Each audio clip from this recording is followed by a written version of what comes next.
Hey everybody, my name's Jen. I'm with Allegory Gallery and I'm going to show y'all how to make a fabulous shawl pin today. It doesn't even just have to be a shawl pin. You could just, like use it as a brooch or stick it in your hair if you want. You're out and about and you need a pin. There you go. Alrighty, so without further ado, let's get started. Okay, so for this pin, which looks like this, it's got your little springs on the end there. Let's get a little closer if we can. Hopefully the camera focuses. Little spring.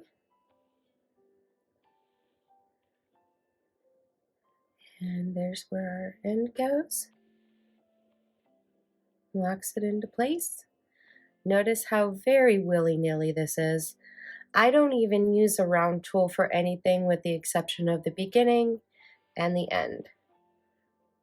I just freehand this all, and it's 14 gauge wire, so I mean you might want to use a tool in the long run and save your hands, but I've been wire wrapping so long that I just whip it out.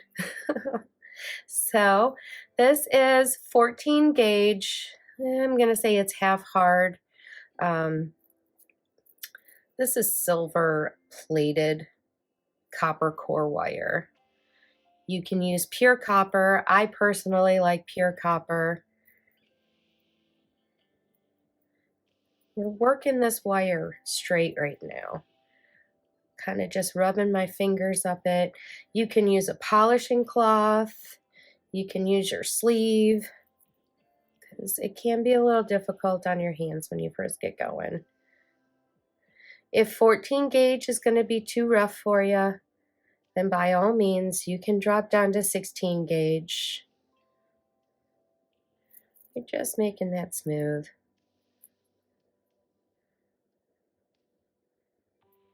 And for a pin this size, I used 12 inches.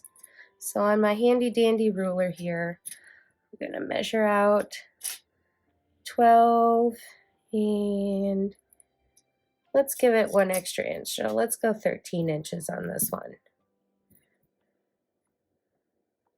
But as I get towards the end, if I notice that I'm running too low on wire, I will show you how to telltale that you need to stop. Alrighty, so using my flush cutters, that's flat on one side, I'm going to snip, hold on to that wire, and then you'll notice that because these are triangular, you're always going to have a burr. I'm going to leave that burr on one end because we'll sharpen that up and that'll become our pin part. There's a burr on this side too. I don't want that burr, so I'm going to use the flat part of my flush cutters to cut that off. I'm going to face that down towards the table so that it falls and doesn't hit anyone in the face or me. I wear glasses. The other thing you can use to smooth out your wire if you want to is a nylon coated plier. They're kind of flat. I'll show you. This is not, but it is coated like this on the one side. It's just not curved. This is a bracelet tool, but you would slide this plier down this way and it smooths out that wire.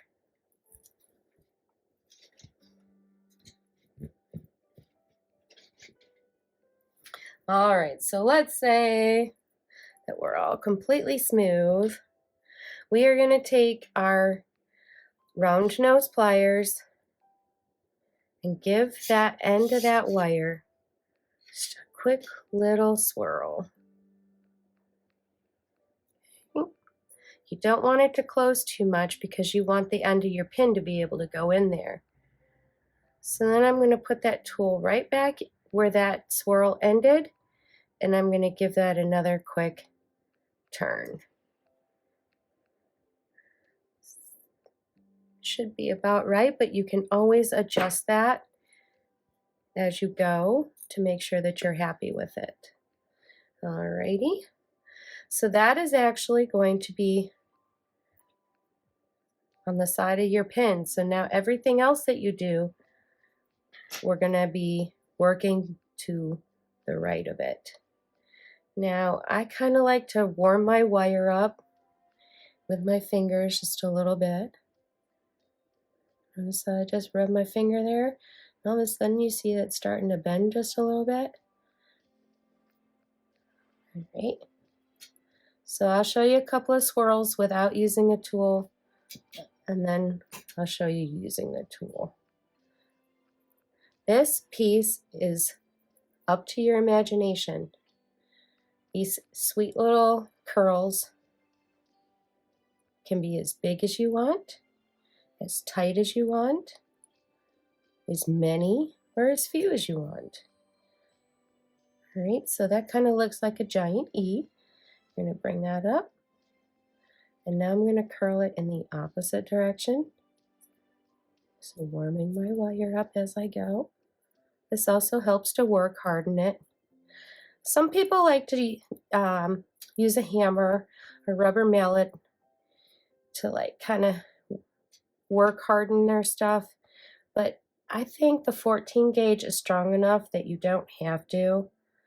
And plus it kind of flattens it, which you might want in some spots, but I don't really like too much of a flattened out spot. You might want to, you know, hammer out your rounded parts if you want, but see, I've got a nice little leaf looking one now. I'll show you one now with a tool. So let's stick our round nose in there.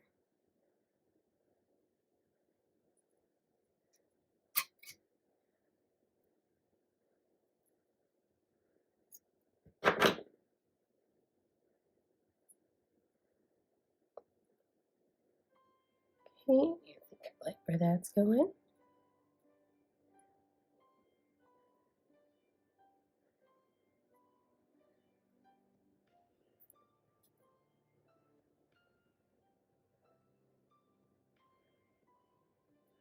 And you can adjust this as you go. If you find it's too hard to adjust it by hand, then use your flat nose plier, if you got one around. And I like to make sure that my wires stay ruly as I'm working. I'm going to bend that around the opposite direction now.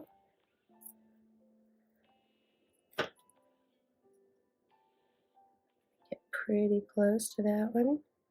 I want that to be more of a leaf shape. All right, I'm liking that a lot. You may notice I do a lot of switching of the directions, which way I go. I'm very willy-nilly, and I don't care who knows it.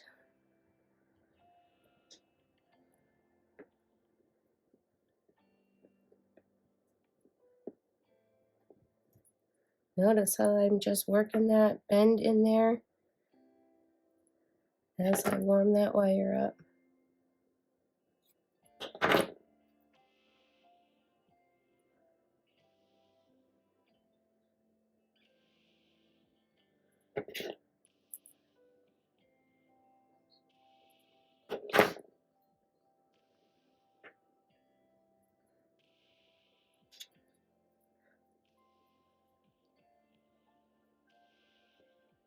I kind of rotate my piece just so I get a better handle on things.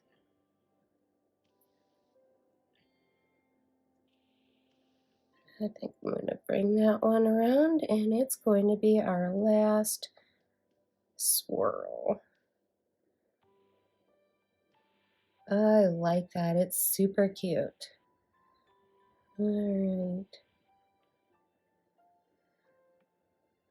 All right, so I told you I would show you how to know if you're working towards your very end and you can't go no more. We might be cutting it super close on this one. So I think I'm going to close it up again. You want to have at least, let's see, what is that? That's 2 inches right there.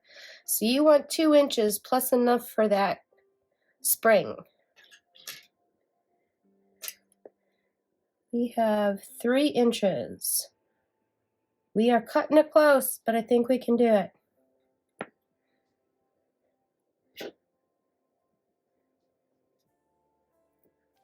Just squeeze that shut just a little bit more. Alrighty, so lining up our pin end with our pin lock, we're going to kind of rotate that down.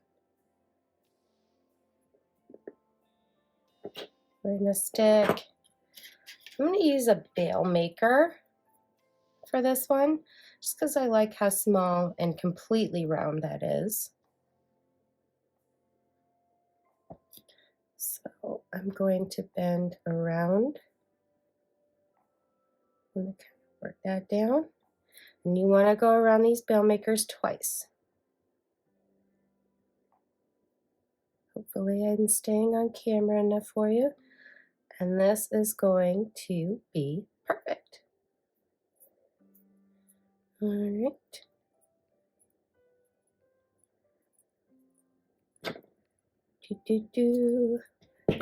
All right, so let's just kind of squeeze that shut a little bit. It doesn't have to be perfect. Again, we are, that's right, willy-nilly. Free spirits, right? Bohos will not bow down to any conformity. So I'm just kind of working this so that everything's in a straight line now.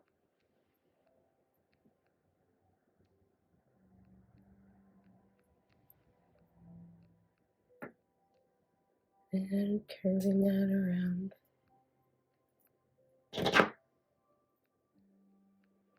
Bending that out just a little bit.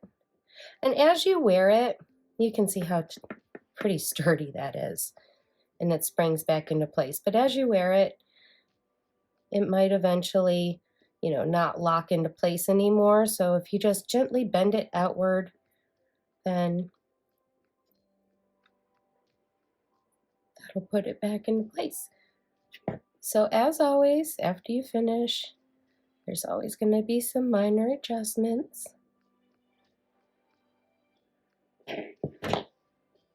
You want that pin to be able to stay in that little nook there, but you don't want it to be able to pop out too easy.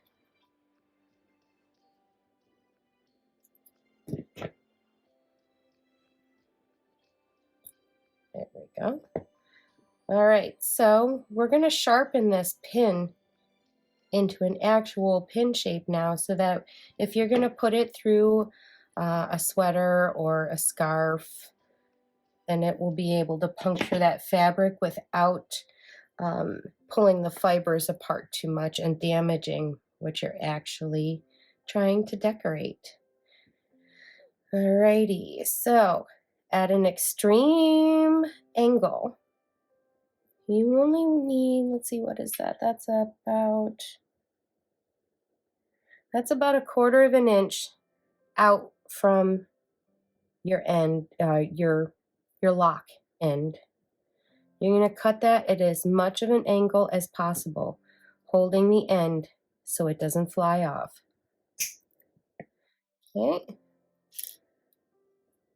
And that's sharp-ish. It's a nice burr on there. We're going to sharpen that even more. So you're going to use either a file, or I really like an emery board. And you can work back and forth, just kind of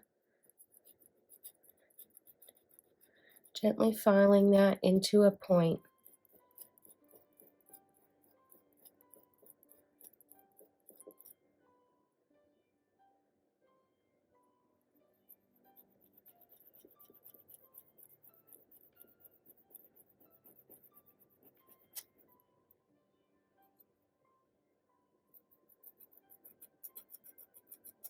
So if you use a file to go aggressive with it at first, You might want to find some fine grit sandpaper, or like I said, an emery board to take the rough edges off, because a file does tend to make your wire not smooth still, where that emery board or a piece of sandpaper, very fine grit, is going to make that nice and smooth.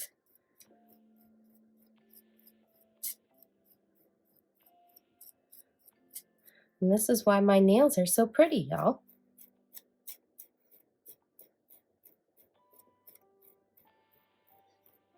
Notice at some points I only go in one direction. That's because I've already gotten the aggressive part done and I just want to refine it. This is a loving and painstaking process. You'll learn to love it.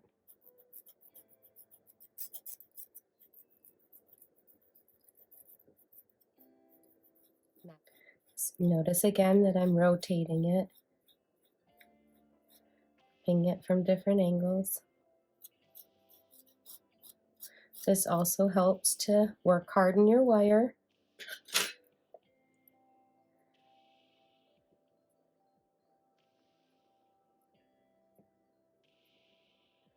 Any adjustments you do helps to harden that wire.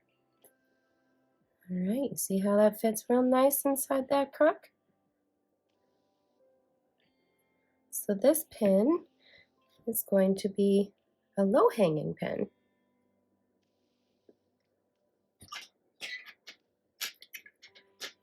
Very different.